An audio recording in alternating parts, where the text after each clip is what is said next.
You agree. Again. Even though you're already overwhelmed, sleep-deprived, and mentally checked out. That meeting, that favor, that extra task, you didn't want to do any of it. But you said yes anyway. And now, here you are, resentful, anxious, and wondering why saying no felt impossible. It's not just one situation. It happens over and over. You say yes when you want to say no. You nod when you should speak up. You smile when you're actually hurt. And you do it all automatically, almost like your brain is wired for it. This isn't about being kind. This is about something deeper, something psychological, something that has roots in your childhood, your nervous system, and your very sense of self-worth. This is the psychology of people-pleasing, and today, we're going to unpack it all, why it happens, how it affects your relationships, your work, your health, and most importantly, how to break free from it. Let's start by understanding what people-pleasing really is, because it's more than just being nice. It's not generosity. It's not compassion. It's not simply being agreeable. People-pleasing is when you suppress your own needs, desires, and opinions to make others happy, even if it hurts you. You avoid conflict. You avoid rejection. You avoid the discomfort of someone not liking you. So you shrink yourself, bit by bit. It can look like constantly apologizing, even when you've done nothing wrong. Saying yes before you've even thought it through. Offering to help even when your plate is full. Smiling when you're seething inside. Going out when you'd rather stay in. Staying silent when something bothers you. Or over-explaining every boundary you try to set. And here's the thing, it's incredibly common, especially among women, introverts, empaths, firstborn children, and those who grew up in emotionally unstable environments. So where does this come from? The answer lies in your early emotional wiring. Maybe you grew up in a home where love was conditional. You were praised when you were obedient, quiet, helpful, but scolded or ignored when you expressed anger or said no. Maybe your emotions were dismissed. Maybe standing up for yourself meant punishment. Or maybe your caretakers were unpredictable, and you learned that keeping them happy was the safest way to survive. In psychology, this often ties to attachment wounds. When your emotional needs aren't reliably met in childhood, you develop coping mechanisms to feel secure. And one of the most common ones? Fawning. The fawn response is part of the body's trauma defense system. Just like fight, flight, and freeze, fawning is a survival strategy. Instead of confronting danger or running from it, you try to appease it. You become overly accommodating, excessively helpful, and hyper-attuned to others' emotions. You scan for shifts in tone, facial expressions, mood, and you adapt instantly, even if it costs you your authenticity. This pattern over time becomes hardwired. Your brain begins to associate safety with approval, and rejection, even subtle disapproval, feels like danger. So even as an adult, you might find yourself bending over backward for others just to avoid that internal spike of anxiety. Let's take a moment to pause and reflect. Can you think of a time you said yes out of fear, not choice? Maybe it was agreeing to a work commitment you didn't have time for, or staying in a friendship that constantly drained you, or saying yes to family obligations just to keep the peace. You probably felt it in your body. The tension, the tight chest, the lingering stress afterward. That wasn't your intuition betraying you. That was your nervous system trying to survive. And when this pattern continues unchecked, it doesn't just hurt you emotionally.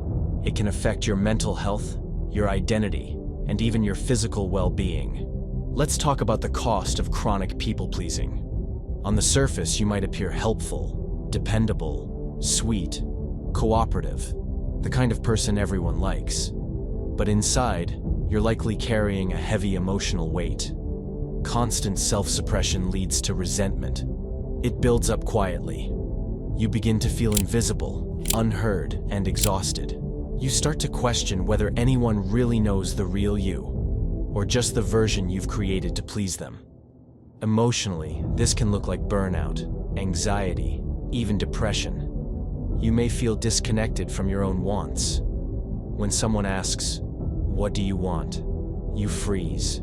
Because for years, you've been trained to answer with what they want to hear, not what you truly feel. This also damages relationships. When you're constantly saying yes just to avoid conflict, you stop being honest. You might smile, but inside you're screaming. And the longer this continues, the more it erodes trust, not just with others, but with yourself. You also attract the wrong kind of people. When your boundaries are loose or non-existent, you often attract those who take advantage.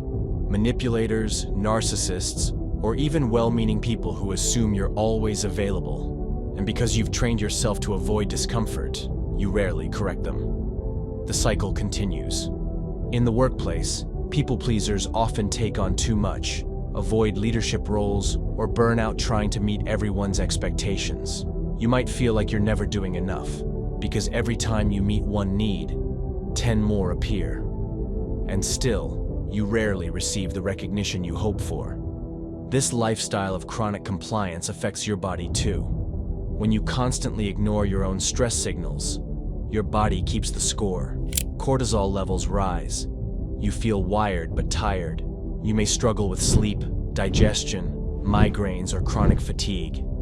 People-pleasing isn't just an emotional issue, it's a physiological one. Now let's pause here and be honest. It's not easy to break this cycle. You can't just snap out of it with a single decision.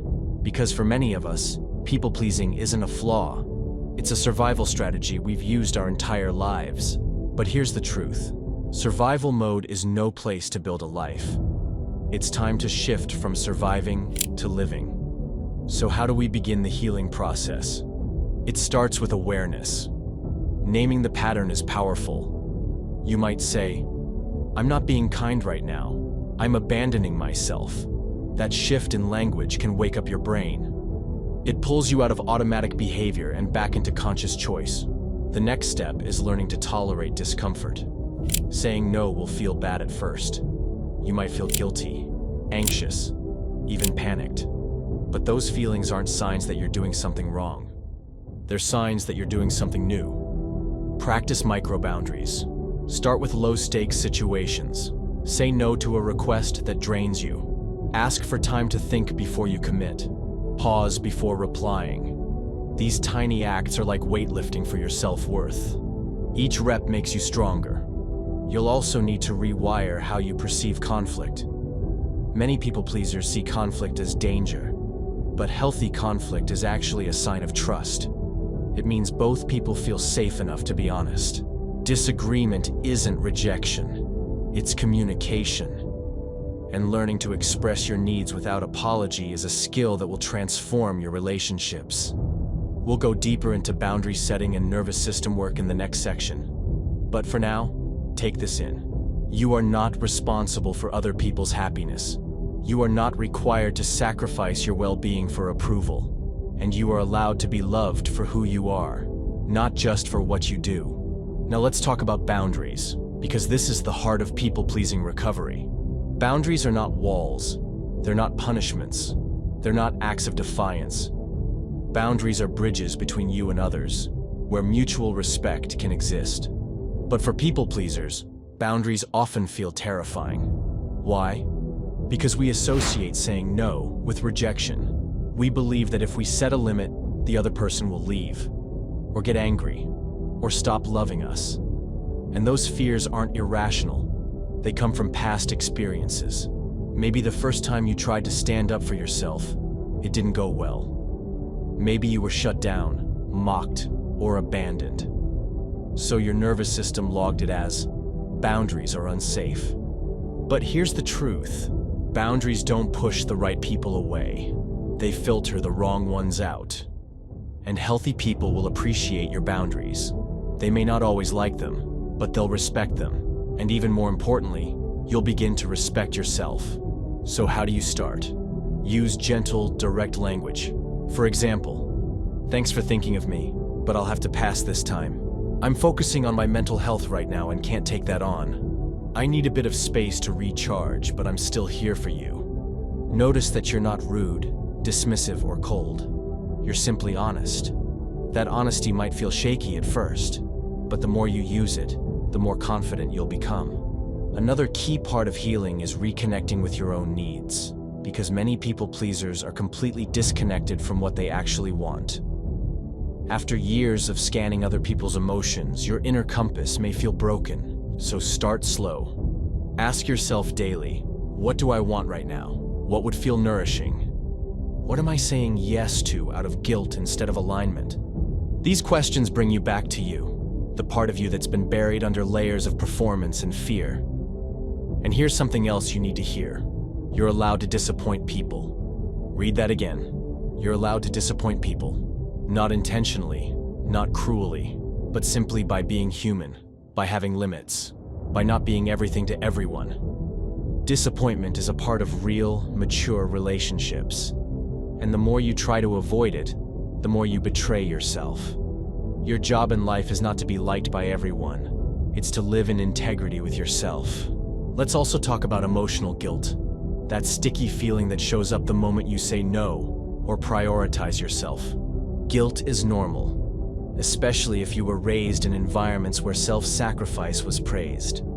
If no one ever modeled healthy boundaries for you, then guilt will feel like a threat signal. But here's a powerful reframe. Guilt is not always a sign of doing something wrong. Sometimes it's a sign of doing something unfamiliar. So don't run from it. Sit with it. Let it pass. Feel it. And still hold your boundary. That's what emotional growth looks like. You are not selfish for putting yourself first. You are not bad for resting. You are not cold for saying no. You are human, and your needs matter. Let's go deeper into something rarely discussed in people-pleasing: the craving for validation. People pleasers often live on a kind of emotional credit system. Every helpful act, every extra favor, every yes is a silent hope for love, approval, or safety in return. Maybe you don't even realize it, but deep down, you might be thinking, if I keep being there for everyone, they'll love me. If I never say no, they won't leave me. If I take care of everything, maybe they'll finally see my worth. This is what psychologists call externalized self-worth, basing your value on how others feel about you. And the trap? It's never stable, because no amount of pleasing can guarantee connection, safety, or permanence. You end up chasing a moving target. And here's the cruel irony. The more you try to please others, the more disconnected you become from yourself. You stop expressing your opinions, desires, or even your personality. You become a mirror, reflecting what others want to see. But who are you when no one's watching? Healing means turning that mirror into a window, so your true self can finally be seen. And part of that process is learning to tolerate being misunderstood. This is hard, especially for people pleasers who've spent years managing everyone's perception of them. You've probably worked hard to be seen as kind, reliable, easygoing. So when you finally draw a line, people may react. They may push back. They may say, "You've changed." Let them, because change is exactly what needs to happen. You are not here to be easy to digest. You are here to be real. Let's also acknowledge this. Some people won't benefit from your healing, especially those who are benefiting from your silence, your overgiving, your lack of boundaries. And when you stop overfunctioning, their discomfort will show. Not because you're wrong, but because you're resetting a dynamic they were comfortable in. And that discomfort, that's your freedom call. It's the moment you realize, I am not responsible for fixing others, making them comfortable, or being their emotional cushion. It doesn't mean you don't care. It means you care about yourself too. So what happens when you start showing up differently? You feel awkward at first. That's normal. You feel lonely at times. That's normal too. But then, you begin to feel powerful, grounded, clear. You begin to build relationships based on truth, not performance. You begin to speak, not out of fear, but from self-respect. You start to feel like your life is actually yours again. This is where we shift from people-pleasing to authentic connection. Connection rooted in honesty, boundaries, and mutual care, not sacrifice. So let's bring this full circle. You started watching this video because saying no felt hard, maybe even impossible. You've said yes when you were tired, when you were hurt, when you were overwhelmed. And deep down, you wondered why. Now you know, you're not weak, you're not broken, you're not just too nice. You've been conditioned to survive by minimizing your own needs. You've learned to measure your worth through other people's happiness. You've protected yourself with a smile, with silence, with compliance. But that survival strategy is no longer serving you. It's keeping you small. It's keeping you invisible. It's costing you your joy, your peace, your energy, and your authenticity. Here's the truth. You were never meant to live a life of emotional debt. You were never meant to abandon yourself for the comfort of others. You were never meant to be liked at the cost of being real. You were meant to be whole. And being whole means honoring your limits. It means saying no with confidence. It means showing up as you are, not as who others expect you to be. It means speaking even when your voice shakes. It means giving yourself the love and approval you've been chasing from the outside world. Healing isn't about becoming someone new. It's about coming home to yourself. The self you were before fear took over. The self that knew how to say, "This is what I need. This is what I want. This is who I am." So if you're someone who struggles to say no, start small. Say no to the text that drains you. Say no to the meeting that isn't urgent. Say no to the story in your head that says you're not allowed to have needs. And then say yes to your time, your energy, your boundaries, your voice. Because people-pleasing is not your destiny. Self-respect is. And here's one more thing you need to hear. You are allowed to take up space. You don't need permission to protect your peace. You don't need to earn rest. You don't need to justify your boundaries. You're enough as you are. And that is reason enough to stop living for others and start living for you. So now I want to hear from you. Have you ever said yes when you truly wanted to say no? What stopped you? What did it cost you? Comment your story below. Let's create a space where honesty is more important than approval, and where healing begins with being heard. And if this resonated with you, share this video with someone who needs the courage to say no too. Because every time one of us breaks the cycle, we make it easier for the next person to do the same. Saying no isn't selfish, it's self-love in action.